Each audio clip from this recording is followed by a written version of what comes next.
اهلا بكل اصدقائي وصديقاتي المحترمين في المصطبة حكايات البقرة. وما ادراك ما البقرة.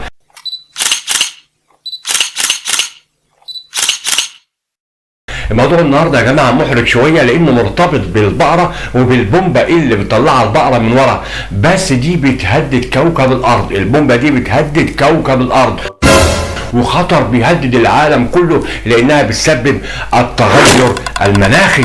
ايه علاقة التغير المناخي بالبقرة وبومبة البقرة؟ اصبر، التقيل جاي ورا. العالم هيولع يا جماعة، هيولع فعلا في سنة 2030، يعني كمان 6 سنين من دلوقتي. بمعنى ايه؟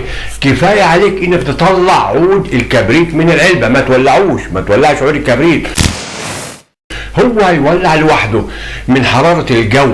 واخر فرصة لنا عشان نخلص من الخطر ده معانا لحد سنة 2030، لا نلحق لا ما نلحقش. هتقول لي برضه ايه علاقة البقرة بومبة البقرة بالليلة دي؟ يعني هو البقر بقى شرير للدرجة دي ولا عايز يسيطر على العالم ولا ايه؟ طبعا هقول لكم على كل حاجة لان الموضوع كبير جدا، بس بعد ما تصلوا على النبي وتشتركوا في القناة وتعملوا لايك.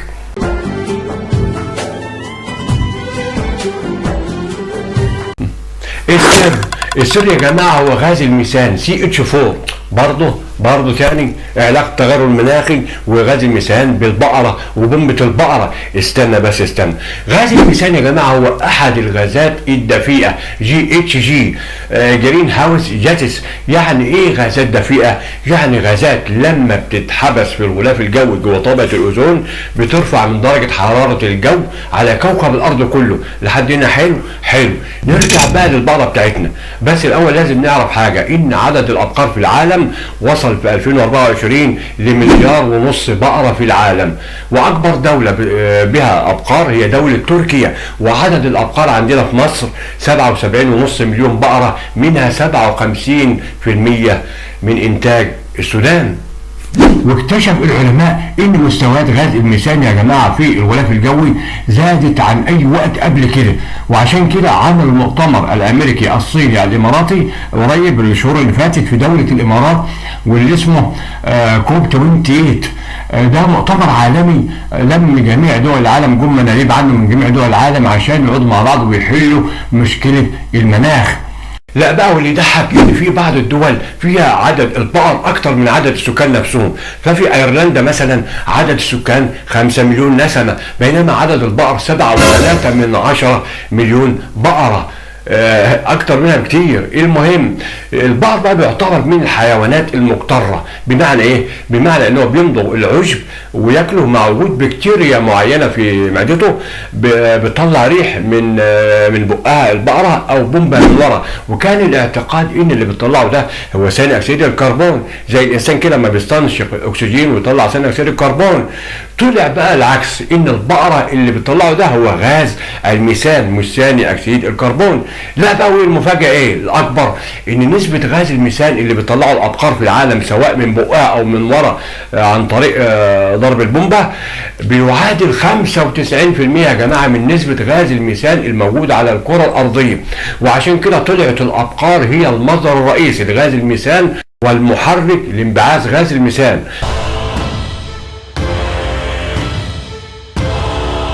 ففي الولايات المتحدة الأمريكية مثلا بيحتل البقر المرتبة الثانية في تلوث الجو بعد صناعة النفط والغاز. وبتستهلك في أمريكا برضه الثروة الحيوانية بما فيها الأبقار 6 مليار طن من العلف الجاف وتلت إنتاج الحبوب العالمي. وبيعتبر غاز الميثان يا جماعة اشد بكتير من ثاني اكسيد الكربون، وبيتحلل اسرع واكثر كفاءه واكثر فاعليه من غاز ثاني اكسيد الكربون بحوالي 80 مره في رفع درجه الحراره بتاعه الجو على سطح الكره الارضيه. مين بقى الاهم حاجه؟ وهي ان الغازات الدفيئه اللي بتتحبس جوه طبقه الاوزون لما بتتحبس ايه اللي بيحصل بقى؟ بترتفع درجه الحراره بتاع الارض كلها، ولو زادت درجه حراره الارض درجتين بس ايه اللي بيحصل بقى؟ بنلاقي القطب الجنوبي اللي هو الجليد والتلج، القطب الجنوبي والقطب الشمالي التلج او الجليد بيدوب، وطبعا الحيوانات اللي هناك بتموت، دي اول حاجه. وطبعا لما التلج بيسيح بيحصل ايه؟ بيحصل سيول وفيضانات وناس كتير هتغرق. وفي دول بقى درجه الحراره فيها هترتفع وهي ما عندهاش اصلا تلج، فبيحصل جفاف والميه اللي في البحر بتتبخر، وميه البحر تبقى ايه اللي فاضله تبقى شديده الملوحه. وفي حيوانات مائيه متعوده على درجه ملوحه معينه، دي هتموت من الملح، من الملوحه الزايده. والحيوان اللي كان بيتغذى عليها هيموت برضه، لانه مش هيلاقي حاجه ايه هياكل ايه. يعني من الاخر هيحصل لخبطه في السلسله الغذائيه، وتسلسل الحيوانات هيختفي تماما.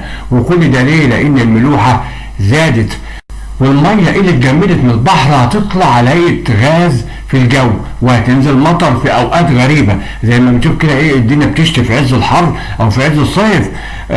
وفي اماكن برضه دول ما هياش مهيئه لنزول المطر، فتغرق البلاد ديت من السيول والفيضانات.